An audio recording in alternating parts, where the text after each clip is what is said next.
Salama, peuple de Dieu, soyez bénis abondamment.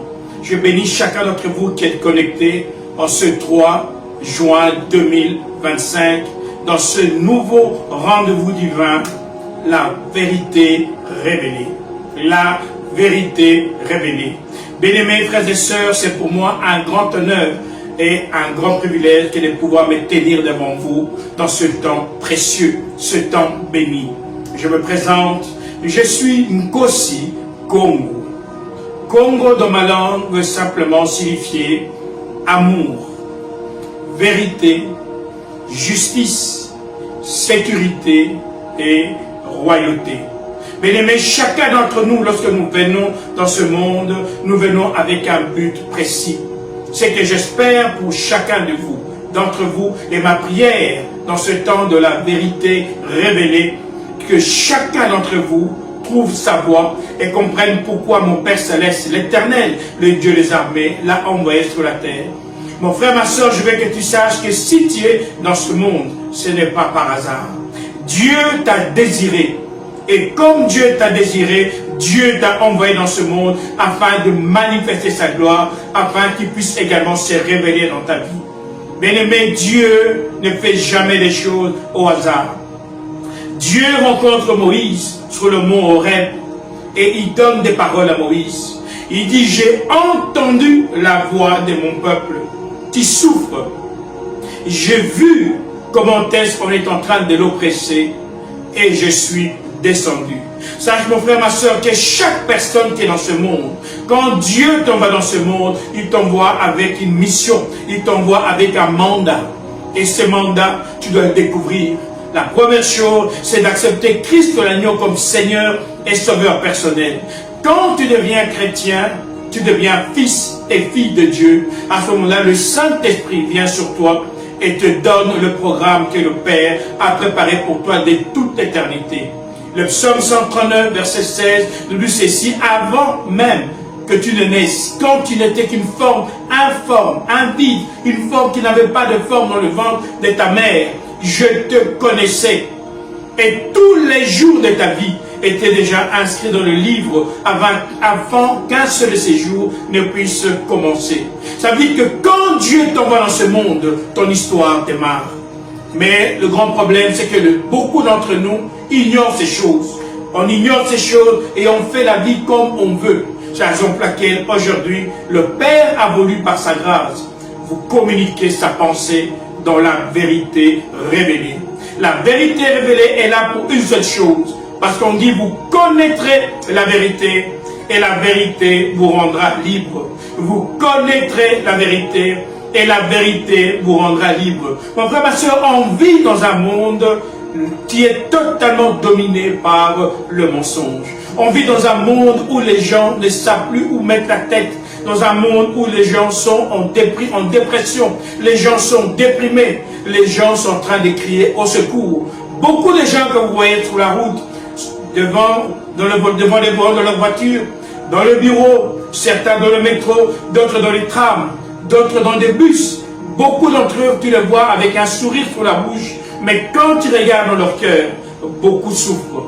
Vous voyez mon frère, ma soeur, il y a beaucoup de souffrances dans ce monde. Pourquoi? Parce que la société, le système qui dirige ce monde est dirigé par Lucifer, le père du mensonge. Et pour sortir de ce mensonge, quand je parle du mensonge, je parle également de l'esclavage.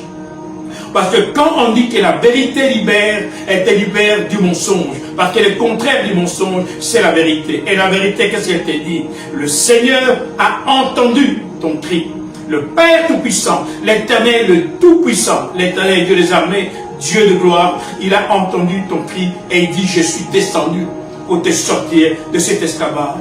Nous vivons un temps, bien-aimé, où beaucoup de gens se posent des questions à la manière dont le monde est en train d'avancer. Où allons-nous? Et avec un constat, et les croyants, et les non-croyants, tous en voyant comment le monde est en train d'évoluer, ils disent, nous sommes arrivés à la fin des temps. Nous sommes arrivés à la fin des temps. Quelque chose va se passer. Tout le monde s'attend à quelque chose. Il y a la guerre un peu partout. La famine bat son plein. Les chômages bat son plein. Les gens sont licenciés. Les gens ne savent plus où mettre la tête. Ils ne comprennent plus rien. les gens qui travaillent, ils sont obligés maintenant de travailler l'homme, la femme, les enfants, pour pouvoir réunir l'argent, pour pouvoir payer un loyer, pour pouvoir se nourrir, pour pouvoir survivre, bien-aimés. Tout ça, c'est quoi? C'est ça qu'on appelle le joug de l'esclavage. Le diable veut t'amener à un seul mot que tu puisses pleurer, à un seul mot qu'on appelle la souffrance. Alors que Dieu a créé l'homme pour un seul mot, le bonheur. Le bonheur. Et quand je parle du bonheur, je parle du repos. Et quand on parle du repos, on parle de la satisfaction. Mon frère, ma soeur, quand tout le monde dit que tout va mal et que les choses vont changer, ils ont une seule pensée. Qui va venir nous aider? Qui peut nous sortir de ces problèmes? C'est pour ça que la parole vient parmi les hommes afin de te libérer de ton problème, de te libérer de ton joug et de te faire rentrer dans la voie que le Père a préparée pour toi. Aujourd'hui, les chrétiens se posent beaucoup de questions. Qu'est-ce qui va se passer? Bien aimé, quand je parle des chrétiens, je vois deux catégories de chrétiens.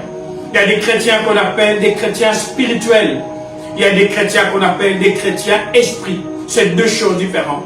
Les chrétiens spirituels, ce sont les chrétiens qui ont accepté Christ dans leur vie comme Seigneur et Sauveur personnel. Ils aiment le Seigneur, ils servent le Seigneur, ils ont du zèle pour le Seigneur. Mais leur grand problème, ils suivent les traditions. Ils sont dans les traditions. Ça veut dire quoi? Ça veut dire la manière à l'Église a fonctionné, ça fait 1000 ans, ça fait 2000 ans, ça fait 60 ans, ça fait 300 ans, nous ne pouvons pas changer. Mon Père a prêché de cette manière-là. Nous tous, on va suivre la prédication de cette manière-là. Mon pasteur parle de cette manière-là. Nous tous, on va suivre la prédication de cette manière-là. Or que mon ami, mon frère, ma soeur, le Saint-Esprit, c'est un esprit de mouvement. Le Saint-Esprit est un esprit de mouvement. Genèse 1, l'esprit s'est mouvé au-dessus des eaux. Pourquoi j'ai dit cela? Parce que quand le monde est en train de bouger, le Saint-Esprit également est en train de bouger pour t'aider à éviter, à esquiver les coups de l'ennemi. Mais quand tu n'es pas connecté, eh bien tu tombes dans le piège du malin. Oui, mon frère, ma soeur, le diable est un menteur. Et tout ce qu'il veut, c'est t'amener à la perdition, t'amener à la déprime. Et c'est pour ça que vous voyez, le taux de suicide a augmenté. Mais aujourd'hui, je vous apporte une bonne nouvelle. Parce que la vérité révélée, c'est une bonne nouvelle. Pourquoi? Parce qu'il y a des chrétiens qu'on appelle des chrétiens esprits. Des chrétiens esprits sont les chrétiens comme les chrétiens spirituels qui ont accepté Christ dans leur vie, qui marchent dans la sanctification, qui sont zélés pour le Seigneur, mais qui sont connectés. Et en cela, on le trouve dans Matthieu 25. Les chrétiens spirituels, on les appelle les vierges folles. Les chrétiens esprits, on les appelle les vierges sages. Pourquoi sages? Parce qu'elles avaient toujours de l'huile avec elles. L'huile, c'est la présence du Saint-Esprit. Mon frère, ma soeur, le Saint-Esprit, c'est la vérité. Le Saint-Esprit, c'est la vie. Le Saint-Esprit, c'est l'éclairage. Vous connaîtrez la vérité et vous serez libérés. Quand le Saint-Esprit est dans ta vie, tu seras libéré du mensonge de ce monde. Pourquoi? Parce que le monde est en train de distiller beaucoup de choses. Beaucoup de choses qui sont en train d'égarer les gens et même de perturber beaucoup de gens. Dans l'église, les gens se posent la question à savoir, dans quel temps sommes-nous? Est-ce que c'est l'enlèvement qui arrive? Est-ce que c'est le millénium qui arrive? Pourquoi les gens se posent cette question? Les gens se posent cette question simplement parce que ça ne va plus sur la terre. Les gens sont fatigués. Les gens ont besoin du repos. Les gens ont besoin de vivre un temps de relaxation. Les gens ont besoin de dire stop. Maintenant, je me repose. Un peu de vacances. Pourquoi? Parce qu'ils sont oppressés. Et c'est ça que j'appelle l'esclavage. Et la vérité révélée vient te révéler le secret de sortir de cet esclavage. Mon frère, ma soeur, ce qui vient, ce n'est pas ce qu'on appelle l'enlèvement. Beaucoup d'églises sont en train de prêcher l'enlèvement. Beaucoup de gens sont en train de dire, le Seigneur est en train de venir afin de nous prendre, afin que nous puissions monter dans le ciel. Mon frère, ma soeur, qui met ses pensées dans la tête des enfants de Dieu et même l'église suit? Ce sont les Illuminati, les Lucifériens. Les Lucifériens, ils ont une doctrine à eux. Ils ont un agenda qu'on appelle l'agenda 2030. Pour eux, la bête de l'événement est là. Et il est en train d'arriver.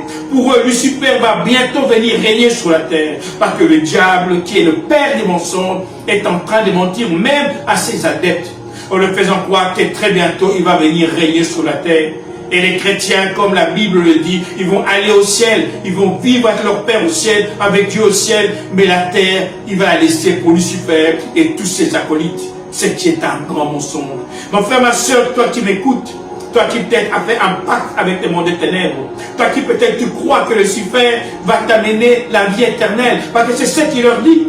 La même chose qu'il a fait avec Adam et Ève dans le jardin d'Éden. Genèse 3, versets 4 et 5, il leur a dit, vous ne mourrez pas, mais vous deviendrez comme des dieux. Quand on dit vous devenez comme des dieux, vous allez devenir comme des dieux, ça veut dire que vous n'allez pas mourir. Vous allez vivre éternellement. Le même mensonge, le diable est en train de distiller ça à ses adeptes. Et beaucoup sont très zélés. Beaucoup sont en train de faire des sacrifices. Ils sacrifient leur famille. Ils se sacrifient eux-mêmes parce qu'ils ont un symbole au niveau des Lucifériens, des gens qui ont la doctrine des Babylone, hein, du Moloch. Tous ces sacrifices qu'ils font, c'est pourquoi? C'est simplement parce qu'ils ont un symbole qu'on appelle le phénix. Pour eux, ils veulent que le phénix, c'est un animal, c'est un oiseau qui se brûle, qui se consume, et puis qui renaît de ses cendres. Eux, ils croient qu'ils vont renaître. Ils croient que s'ils se donnent en sacrifice à Lucifer, ils croient que s'ils se donnent en sacrifice aux démons, eh bien, Lucifer sera content. Lucifer va les amener à revenir pour pouvoir régner dans le nouvel ordre mondial. C'est pour ça que vous entendez souvent le nouvel ordre mondial. C'est un plan luciférien où le diable est en train de dire à ses acolytes que bientôt nous allons régner. Et en même temps, l'Église, quand ils entendent ces choses, ils se laissent emporté par ces vagues. Il dit voilà, la bête d'élevement est en train d'arriver. Voilà, on parle de la puce. Voilà, on parle des vaccins. On parle de ceci, de cela. Donc maintenant, le diable arrive. Ça veut dire que l'enlèvement arrive. Non, mon frère, ma soeur, ça c'est être un chrétien spirituel. Sois connecté. Sois connecté. Invoque-moi, Jérémie 33, et je vous répondrai. Et je vous révélerai des choses cachées. Mon frère, ma soeur, on vit dans un temps, dans un monde où tu as besoin de révélation. Si tu cherches à vivre dans ce monde de ta manière, tu seras déclassé. Le monde est en train d'aller rapidement. Tout est speed. Et pour pouvoir tenir le coup et savoir où avancer, tu as besoin de la lumière. Le Saint-Esprit, sa lumière, qui va te dire, va à droite, stop, va à gauche, stop, avance. Tout ça, c'est le Saint-Esprit. C'est ça qu'on appelle la connexion. Et le Père Céleste m'a envoyé devant toi aujourd'hui pour te dire, mon frère, ma soeur, qui t'a vu, qui t'a entendu et qui connaît ta situation. Même toi qui n'as jamais accepté Christ dans ta vie, tu es peut-être luciférien, tu es peut-être un franc-maçon. Dieu te dit qu'il t'aime. C'est lui qui t'a créé. Et il te demande simplement de venir à lui. Lucifer est un menteur. Viens à Christ et tu vivras la véritable vie. Mon frère, ma soeur, des grandes choses sont en train d'arriver. Et ces choses, c'est ce qu'on appelle le millénium. Lorsqu'on parle de millénium, on parle de quelque chose de très important. Bien souvent, les églises, nous parlons souvent de Christ agneau. Christ agneau est mort à la croix. Il a versé son sang afin que quiconque croit en lui ne périsse point, mais qu'il ait la vie éternelle. Et c'est vrai. Et beaucoup de gens sont là et disent, voilà, c'est formidable. Mais mon frère, ma soeur, pourquoi est-ce que c'est le millénium qui vient et pas l'enlèvement? Eh bien, tout simplement, parce que pour que le millénium puisse arriver, il fallait d'abord que le deuxième bouc puisse être manifesté. Bien souvent, l'Église oublie que lorsque les gens du passé, le peuple hébreu, lorsqu'ils devaient sacrifier les boucs, les animaux, ils devaient sacrifier 2 animaux afin que leur péché soit totalement expié. Ils prenaient 2 animaux, Lévitique 16, verset 7 et le suivant. Ils tiraient au sort un animal qu'on devait égorger et un autre on le prenait. Le grand prêtre l'imposait les mains et demandait que toutes les malédictions, toutes les choses mauvaises qui étaient sur Israël rentrent dans le bouc et on l'amenait loin du village. Et on l'a mené dans le désert, on l'a mené dans la forêt, afin qu'il puisse se perdre là-bas. Et quand ces 2 boucs étaient en train d'agir de cette manière-là, on disait que le péché était expié. Jusqu'à aujourd'hui, dans les églises, nous parlons que de l'agneau immolé. Christ l'agneau. Mais bien aimé, il faut le deuxième bouc. C'est la raison pour laquelle Paul, dans 1 Corinthiens 15, il explique ces choses. Paul est en train de parler dans 1 Corinthiens 15. Pourquoi? Parce que le peuple a dérouté. Le peuple ne suit plus la doctrine que Paul a enseignée. Il dit, mon frère, ma soeur, 1 Corinthiens 15, verset 1, mon frère, ma soeur, je veux vous rappeler la bonne nouvelle que je vous ai annoncée. Cette bonne nouvelle, elle vous sauve, si vous la retenez telle que je vous l'ai annoncée. Mon frère, ma soeur, si tu veux vivre la gloire de Dieu, tu dois demeurer dans la vérité.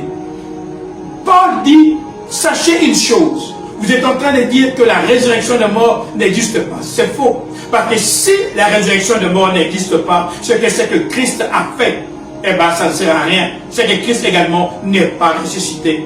Mais je vous dis, vous oubliez une chose, c'est que la mort est le dernier ennemi qui doit être vaincu. 1 Corinthiens 15, verset 26. Le dernier ennemi qui doit être vaincu, c'est la mort. C'est la raison pour laquelle on ne peut pas parler d'enlèvement. Tant que la mort n'est pas vaincue, on ne peut pas parler d'enlèvement. Christ l'agneau est venu pour vaincre le séjour de mort. Dans Osée 13, 14, on donne l'action de ces deux animaux, le bouc d'Azazel et l'agneau immolé qui versait le sang. Le bouc d'Azazel et l'agneau immolé qui versait le sang. On dit que l'agneau immolé qui versait le sang avait un seul but, vaincre le séjour de mort. Et le bouc d'Azazel, le but du bouc d'Azazel, c'était de vaincre la mort. Parce que lorsque le bouc d'Azazel était envoyé dans le désert et qu'il parvenait à revenir dans le village, il y avait une grande fête dans le village. On criait, la mort a été vaincue. Ô mort, où est ton aiguillon? Ô mort, où est ton âme? Ô mort, où est ta victoire? Mon frère, ma soeur, on ne peut pas parler d'enlèvement tant que le deuxième bouc n'est pas encore revenu. Le deuxième bouc, c'est un animal. Il y avait deux animaux, l'agneau et le bouc qu'on a envoyé dans le désert pour pouvoir simplement amener la victoire sur la mort. Et maintenant, il y a le deuxième animal qui est en train d'arriver. Et c'est ça que Paul est en train de dire dans 1 Corinthiens 15. Il dit, Christ est en train de revenir. La résurrection existe et Christ est en train de revenir. Et quand il revient pour vaincre la mort. Et quand Christ va venir pour vaincre la mort, il va lancer un temps. Et ce temps, c'est le millénium. Pourquoi c'est le millénium? Parce que lorsqu'on parle du millénium, mon frère, ma soeur, nous parlons tout simplement du règne de Dieu sur la terre. Du règne du lion de Judas sur la terre. Oui, mon frère, ma soeur, le lion rugit. Le temps est arrivé où le peuple du monde entier doit savoir que le Père est en train d'accomplir son agenda. Lorsque le Père donne la prière de notre Père, le Père sait ce qu'il est en train de faire. La prière de notre Père, c'est plus qu'une prière, c'est tout un programme.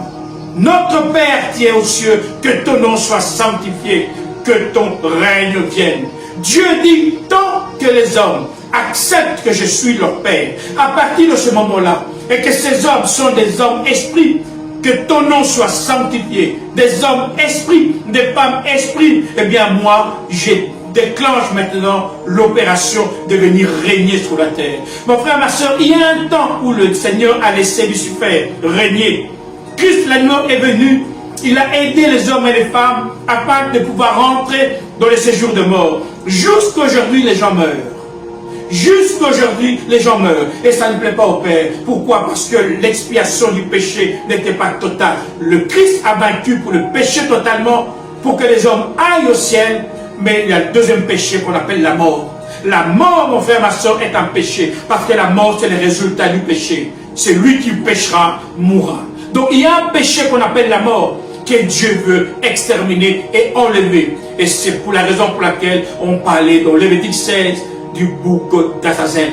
Le bouc d'Azazel, beaucoup d'églises l'oublient. Pourquoi? Parce que simplement les gens sont dans la théologie. Ils répètent ce qu'on dit, mais on dit sonder les Écritures. Mon frère, ma soeur, Dieu ne tient pas. Il ne tient pas la Bible. Dieu tient sa parole. Il dit sonder les Écritures. Ne te limite pas simplement à lire. Ne te limite pas simplement à répéter ce que les gens disent. Mais sonde les Écritures. Pourquoi? Parce que le Père veut manifester sa gloire dans ce monde. Le Père a un rendez-vous avec les hommes dans ce monde. Et ce rendez-vous commence maintenant. Il y a toujours un moment où Dieu dit c'est maintenant que les choses doivent démarrer.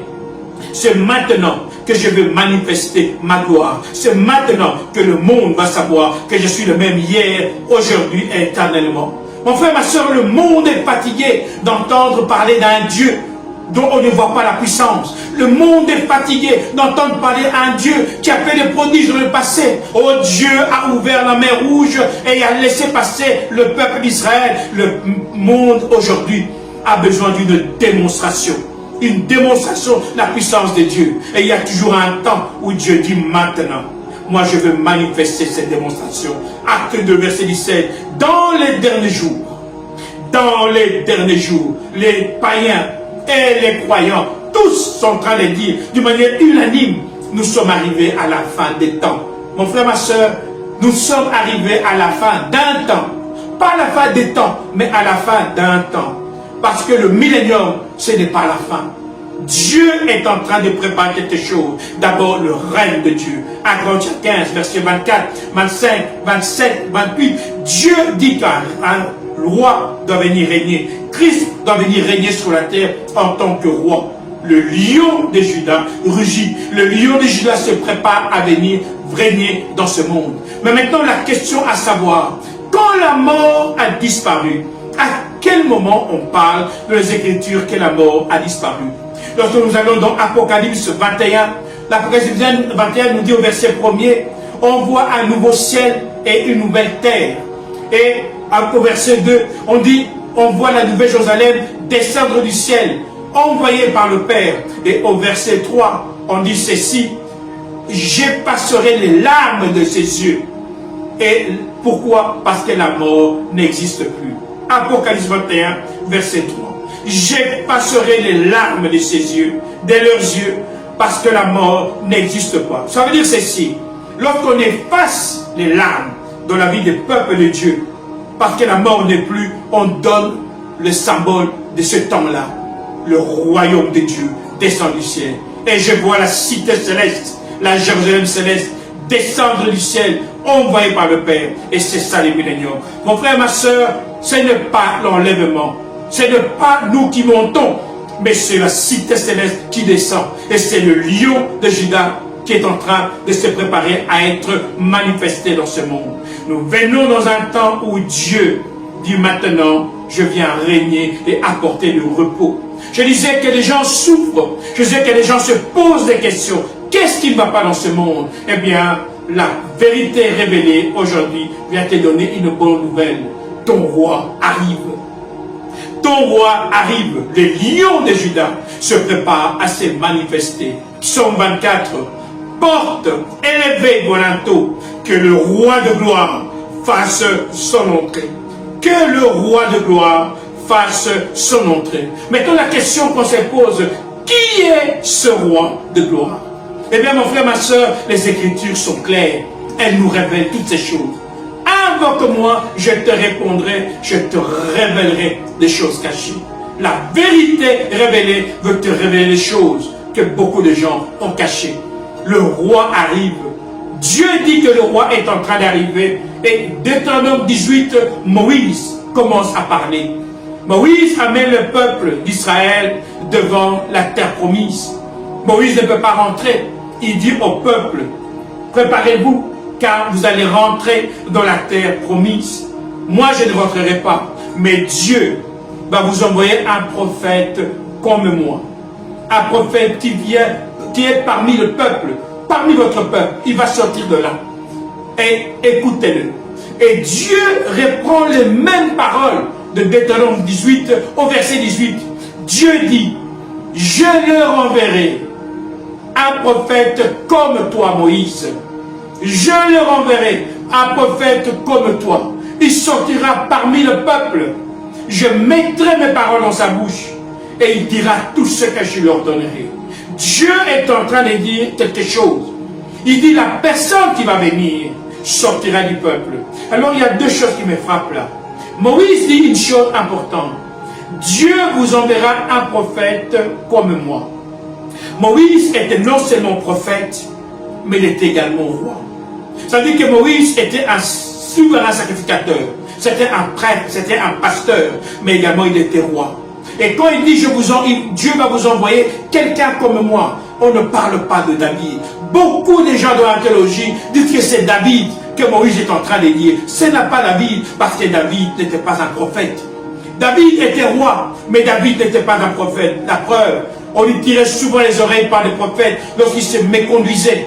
Et Dieu n'a pas permis qu'il construise le temple parce qu'il avait du sang dans ses mains. Moïse, je t'enverrai quelqu'un. J'enverrai un prophète comme toi pour le peuple. Ça veut dire qu'il n'y a personne que Dieu m'a envoyé. C'est quelqu'un qui sera comme Moïse. Il aura deux fonctions. Il sera souverain sacrificateur et il sera roi. Et ce qui est formidable, ce qui m'attire, et là où Dieu répète dans les paroles de Moïse, il dit il sortira parmi le peuple. C'est-à-dire c'est quelqu'un qui sortira parmi le peuple. On ne s'arrête pas là. Ésaïe 9 va encore plus loin. Ésaïe 9. Bien aimé, bien souvent, on confond Ésaïe 9 et Ésaïe 7. Ésaïe 7 nous parle de l'agneau immolé. Christ l'agneau. Une vierge, Ésaïe 7, 14. Une vierge enfantera. Elle donnera un fils. Et ce fils mangera de la crème et du miel jusqu'au jour où il commencera à savoir distinguer le bien et du mal, à refuser le mal et à accepter le bien. Ça veut dire que même Christ, quand il est venu sur la terre, il était 100% homme. Il était 100% homme. Parce qu'on dit qu'il devait manger du miel et de la crème jusqu'au jour où il saura rejeter le mal et accepter le bien. Donc Christ a passé un temps où Dieu le formait, à marcher dans la puissance, à marcher dans la sainteté, à marcher dans l'obéissance. Christ a appris l'obéissance. Beaucoup de gens qui croient que Christ est venu, il est né et il était déjà saint, tout allait bien. Non, non, non. Il a dû apprendre l'obéissance. Ésaïe 7, versets 14 et 15. Il mangera du miel et de la crème jusqu'au jour où il apprendra à rejeter le mal et à accepter le bien. Ça, c'est Ésaïe 7. Mais Ésaïe 9, on parle du lion de la tribu de Juda. Voici ce qu'on dit dans Ésaïe 9, premier verset. Le peuple qui marche dans la nuit voit une grande lumière. Déjà là, on peut s'arrêter. On parle du peuple qui marche dans la nuit. Un peuple qui marche dans la nuit. Vous savez, il y a un dicton qui dit quand quelqu'un est dans le noir, il est dans la nuit, c'est qu'il a perdu les repères. Il a perdu le sens. Il ne sait plus exactement où il est. Il a perdu la mémoire. Ésaïe est en train de dire que ce peuple dont je parle, c'est un peuple qui a perdu la mémoire. Et le peuple qui a perdu son identité, tout le monde le sait, c'est le peuple africain. On dit que tous les peuples de la terre ont une histoire, sauf les Africains. Pourquoi? Parce que le peuple noir, on dit qu'ils ont perdu leur identité. Le peuple qui marche dans la nuit a perdu son identité. Et ce peuple, maintenant, voit une grande lumière. Ce peuple voit une grande lumière. C'est-à-dire qu'à un certain moment, les choses changent.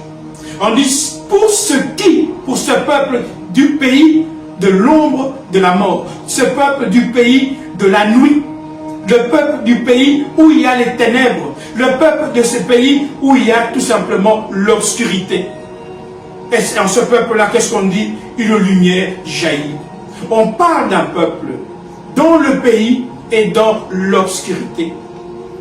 Lorsqu'on parle d'obscurité ici, on parle d'une situation sociale.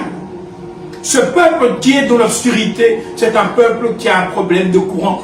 Un peuple qui a un problème d'eau. Parce que quand il y a un problème de courant, automatiquement, il y a un problème d'eau. On parle de ce peuple-là. Donc c'est un peuple qui vit d'une manière compliquée. D'une manière compliquée. Mais Dieu dit une chose. Quand le roi va arriver, Ésaïe 9, verset 2, Seigneur, tu inondes ton peuple, le cœur de ton peuple, de bonheur. Seigneur, tu inondes le cœur de ton peuple du bonheur. Tu remplis son cœur de joie. Tu le fais crier de joie comme une personne qui est en train de partager le butin de l'ennemi qui a été vaincu. On dit, quand le roi va arriver, les choses vont changer. La lumière va arriver et la situation de ce peuple va changer. On continue au verset 3. On dit que cette personne-là, il va étendre son autorité. C'est-à-dire, quand ce roi va arriver, sa gloire et son règne ne va pas simplement rester dans un seul pays, ça va s'étendre dans plusieurs pays. Beaucoup de pays voudront se rallier au pays de ce roi pour former un royaume. On dit que cette personne-là, non seulement elle va étendre son autorité, mais on dit également qu'elle va assurer une paix sans fin. Quand ce roi va arriver, il va amener la paix et une paix sans fin. Lorsqu'on parle d'une paix sans fin, on parle du millénium. Mon frère, ma soeur, ce n'est pas l'enlèvement qui arrive, mais c'est le millénium. Dieu prépare sa venue dans ces lieux. Que ton nom soit sanctifié, que ton règne vienne, que ta volonté soit faite sur la terre comme au ciel. Mon frère, ma soeur, Dieu a vu tes souffrances. Dieu a vu tes peines. Il a entendu ton cri et Dieu est descendu afin de te sortir de ces problèmes. Dieu a décidé de te faire sortir de ces drames que la société t'a mis. Mon frère, ma soeur, Dieu, c'est un Dieu redoutable. Il n'a pas changé. Il est le même hier, aujourd'hui et éternellement. On dit que ce roi va s'asseoir sur le siège royal de David, son père, et il va régner en roi dans son royaume. Ça veut dire qu'il viendra pas pour dans un pays, mais il viendra régner dans son royaume. Et on dit qu'il régnera avec justice et droiture. Et ce qui est formidable, maintenant on parle de ce roi. Au verset 5, Ésaïe 9, verset 5. Un enfant nous est né, un fils nous est donné, et il a reçu l'autorité d'un roi. On parle d'un enfant qui naît, un fils qui est donné, et qui a reçu l'autorité d'un roi. Moïse dit, Dieu vous enverra un prophète comme moi, il sortira parmi vous.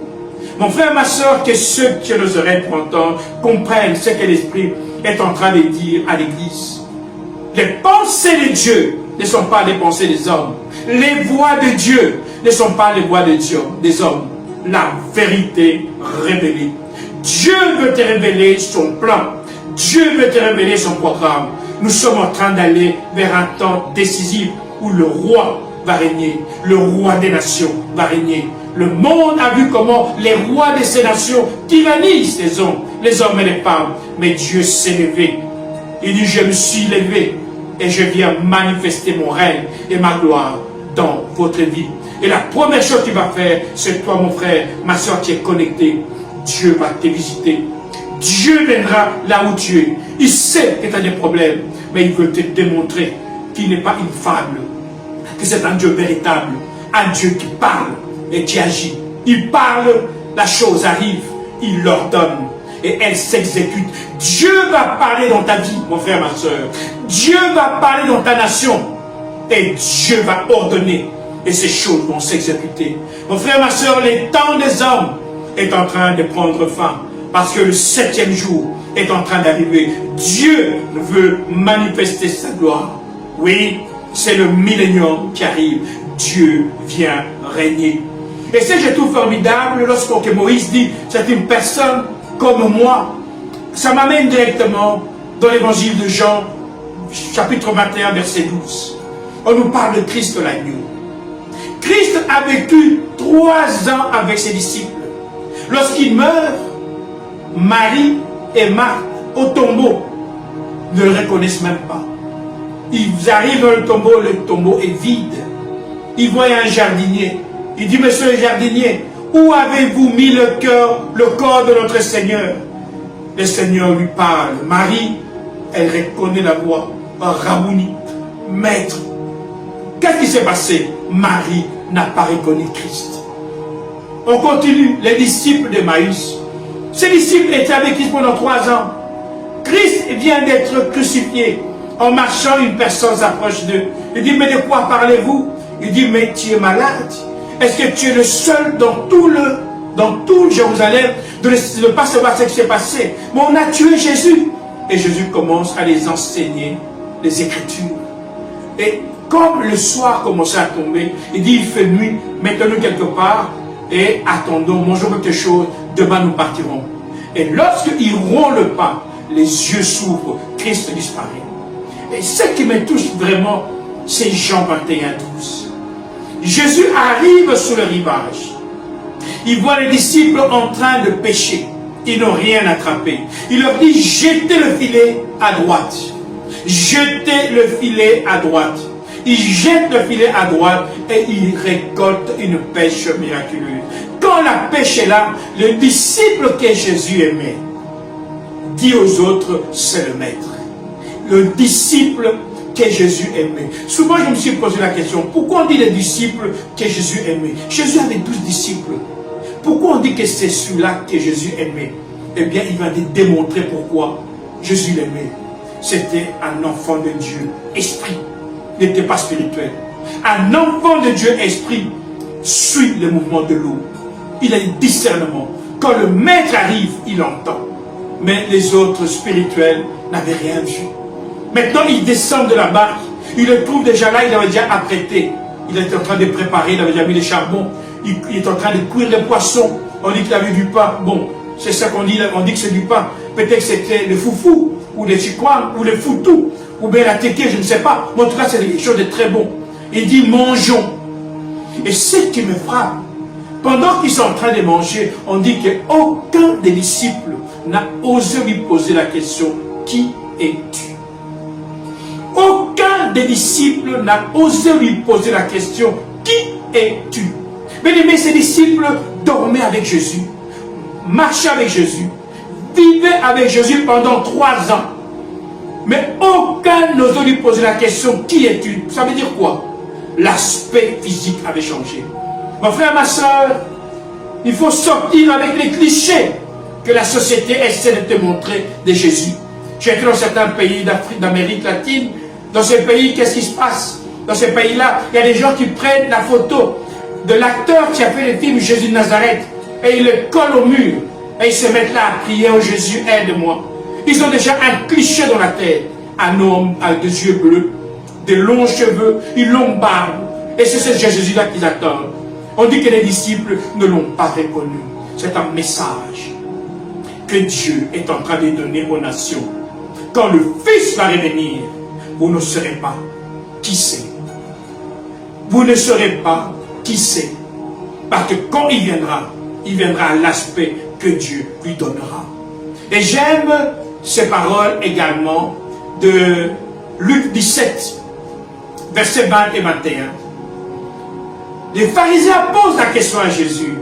Quand est-ce que le royaume de Dieu va arriver? Parce que tu parles beaucoup du royaume. Et Jésus leur répond. Il dit, le royaume de Dieu ne viendra pas de manière à frapper le regard. Le royaume de Dieu ne viendra pas de manière à frapper le regard. On ne dira pas qu'il est là-bas. On ne dira pas il est ici. Le royaume de Dieu ne viendra pas de manière à frapper au regard. Peut-être toi tu t'attends à voir le ciel qui commence à rougir. Peut-être tu vas voir le tremblement de terre. Comme les gens disent, non, on verra le Seigneur venir sur une nuée en train de descendre. Mon frère, ma soeur, connecte-toi et regarde la pensée du Père. La vérité révélée. Le royaume de Dieu ne viendra pas de manière à frapper au regard. Et il ajoute, car le royaume de Dieu est au milieu de vous. Le lion rugit. Mon frère, ma soeur, deux actions qui montrent déjà que nous ne devons pas attendre l'enlèvement, mais que c'est le millénium. La première chose, le bouc d'Azazel. La mort doit disparaître. La deuxième chose, c'est l'arrivée du roi. La manifestation du roi. Très bientôt, le ciel va parler. Le monde va savoir que Dieu est Dieu. Quand je parle du ciel, c'est le Père qui révèle le Fils. C'est le Père qui révèle le Fils. De la même manière quand Christ l'agneau a été baptisé, le ciel s'est ouvert, une voix se fit entendre. Celui-ci est mon Fils bien-aimé, écoutez-le. C'est la même chose pour le lion de Juda. C'est Dieu qui révélera le Fils. Aucun ne peut dire c'est moi. Non, c'est le ciel. Une des choses que je peux vous dire, si vous voulez savoir qui est qui, attendez la pensée du Père. Et le ciel s'ouvre. Ceux qui sont connectés recevront cette pensée. Mais maintenant, lorsqu'on parle de roi, le roi ne peut pas vivre n'importe où, il doit vivre quelque part. Donc, Apocalypse 21, au verset 2, on dit, je vois une cité céleste, la Jérusalem céleste, en train de descendre, envoyée par le Père. Ça veut dire que Dieu va vivre dans un royaume. Mais lorsqu'on parle des cités célestes, on parle d'une ville. Ça veut dire que quand la Jérusalem céleste va descendre, elle ne va pas descendre sur toute la terre, elle va descendre dans une nation. Elle va descendre dans une nation. Et c'est ça que le Père est en train de dire à chacun de ses enfants. Préparez-vous. Apocalypse 21, verset 4. Et j'ai entendu une voix qui venait du siège royal. Maintenant, la maison de Dieu est parmi les êtres humains. Il habitera parmi eux. Il sera leur Dieu. Et ils seront ses peuples. On ne dit pas son peuple. Et ils seront ses peuples. Ça veut dire que quand le lion de Juda va arriver, il va régner dans un royaume. Ça veut dire que beaucoup de pays vont se réunir et vont se joindre à ce roi-là. Et ce que je trouve formidable, Joël 4, versets 1 et 2, nous donne l'explication de ces choses. Joël nous dit ceci, qu'il y a un troisième signe qui doit arriver, c'est la guerre. Mon frère, ma soeur, quand le roi va arriver, il y a une guerre qui va se déclencher. On ne peut pas parler d'enlèvement sans qu'il y ait la guerre d'Armageddon. Les Écritures nous parlent de deux guerres. La guerre d'Armageddon et la guerre de Gog et Magog. On ne peut pas parler d'enlèvement tant que ces deux guerres n'ont pas encore pris acte. Une des guerres va se faire pour l'arrivée du roi.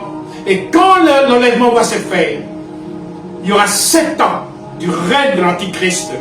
Et quand les 7 ans vont se faire, la guerre de Gog et Magog va prendre lieu, va prendre forme.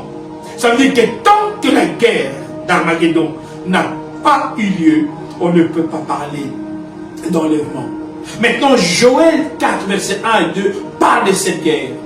Dieu dit, au moment opportun, je remettrai à Jérusalem et à Juda la parure qu'ils avaient dans l'ancien temps. En un mot, Dieu dit, je veux remettre la gloire à un moment donné qui arrivera, qui sonnera. Moi, le Dieu de l'univers, je veux remettre à Juda et à Jérusalem la gloire qu'ils avaient dans le passé. Et au verset 2, Joël 4, verset 2, il dit, après ces choses, je veux réunir toutes les nations. Je veux les faire descendre dans la vallée qu'on appelle Seigneur juge. Et là, j'entrerai en jugement avec elle. Mon frère, ma soeur, quand Dieu parle qu'il va rentrer en jugement avec une nation, on parle de la guerre.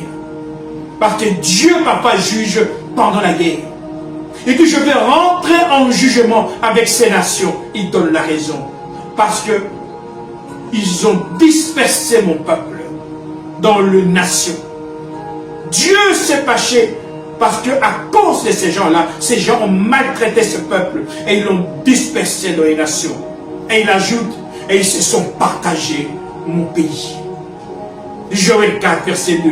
Ils se sont partagés mon pays. Nous savons tous que la conférence de Berlin, qu'on appelle la conférence du Congo, en son vrai nom, 1845-1848, les Européens, les Américains, beaucoup de nations sont venus en Afrique et ils se sont partagés l'Afrique comme des gâteaux. Cette partie c'est la colonie de tel, cette c'est la colonie de tel pays c'est la colonie de tel. Il y a des Angolais, des Congolais, des RDC, il y a des Ivoiriens. Tout ça, ce sont des noms que les gens qui sont venus prendre les pays ont donné.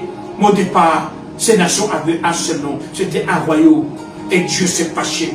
Maintenant, le roi revient dans sa nation. Ésaïe 43. Je me suis choisi un peuple. Je me suis choisi une nation qui porte mon nom. Dieu revient régner dans sa nation. La Jérusalem céleste est en train d'arriver. Préparée, elle vient dans la nation du Père. Joël 4, verset 2. Je réunirai toutes les nations, je les ferai descendre. Notez bien, il ne dit pas qu'il va les faire monter, je les ferai descendre dans la vallée qu'on appelle le Seigneur juge. Et là, je rentrerai en jugement avec elle. Pourquoi? Parce qu'ils ont dispersé mon peuple et ils se sont partagés mon pays. Mon frère, ma soeur, ces mêmes paroles, nous les retrouvons dans Ésaïe 66. Ésaïe 66, verset 22. Il y aura un nouveau ciel et une nouvelle terre. Lorsqu'on parle de nouveau ciel, nouvelle terre, les gens croient que c'est la fin du monde. Non, non, c'est un changement d'état. Il y a un pays qui a souffert et Dieu dit ce pays, c'est terminé. J'ai entendu ton cri. J'ai vu ce qu'on a fait. Maintenant, je suis descendu. Je viens libérer ma nation et changer son état. Ésaïe 9. Seigneur, tu inondes nos cœurs de bonheur. Seigneur, tu nous fais crier de joie. Pourquoi? Parce que quand le lion de Juda va arriver, il va amener le bonheur. Il va étendre son autorité et il va assurer une paix sans fin. Mon frère, ma soeur, un événement arrive. Et toujours Ésaïe 66, verset 8, on dit ceci. Soyez épris d'épouvante. Soyez étonnés. Est-ce que vous avez déjà vu ou entendu une telle chose? Une nation peut-elle naître en un jour? Soyez saisis d'épouvante. Soyez saisis de peur et d'effroi. Car une telle chose que je veux faire n'a jamais existé. Car vous verrez une nation naître en un jour.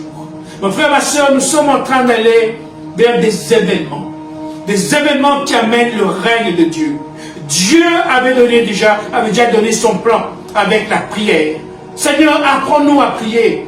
Il dit à son peuple, lorsque vous priez, dites notre Père qui est dans les cieux. Le Père descend pour manifester sa gloire. Parce que l'Église est sanctifiée, a besoin maintenant de secours. Le monde souffre. Le monde a besoin de Dieu. Et Dieu te dit à toi qui souffres, il a entendu, il a vu et il est descendu pour toi. Mon frère, ma soeur, des grandes choses se préparent. Et ces choses se préparent afin que toi, tu vives la gloire. Afin que toi, tu vives la libération. La vérité révélée. Je vous donnerai ma parole. Et ma parole vous libérera. Mon frère, ma soeur, prépare-toi à la rencontre de ton Dieu. Le Père se prépare. Oui, mon frère, ma soeur, ce n'est pas l'enlèvement. Ce qui vient, c'est le millénium. D'abord, premier point, la mort doit disparaître. Deuxième point, le roi des lions de Juda doit être manifesté. Troisième point, il y a la guerre. Matthieu 24. Seigneur, quels seront les signes de ton avènement? Il dit, vous entendrez parler des guerres et des bruits de guerre. Mais faites attention, n'ayez pas peur.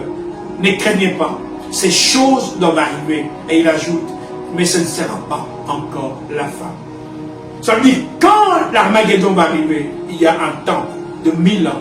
Parce que Dieu doit régner dans ce monde un jour. Car un jour pour Dieu, c'est 1000 ans dans ce monde. Le 7e jour est en train d'arriver. Et Dieu te dit, prépare-toi. Je vais te faire rentrer dans le repos. Oui, mon frère, ma soeur, toi, peuple des nations, toi qui vis dans la souffrance, toi qui vis dans la misère, le ciel s'est ouvert pour te donner cette bonne nouvelle. Pourquoi? Parce que la vérité révélée, c'est une bonne nouvelle où Dieu te dit, très bientôt, tu vas rentrer dans le repos. Alors, peuple du monde entier, recevez cette parole, parce que le ciel vous bénit. Alors soyez bénis abondamment, peuple du monde entier, et également soyez bénis abondamment l'Afrique nouvelle. Soyez bénis, salama, salama et salama.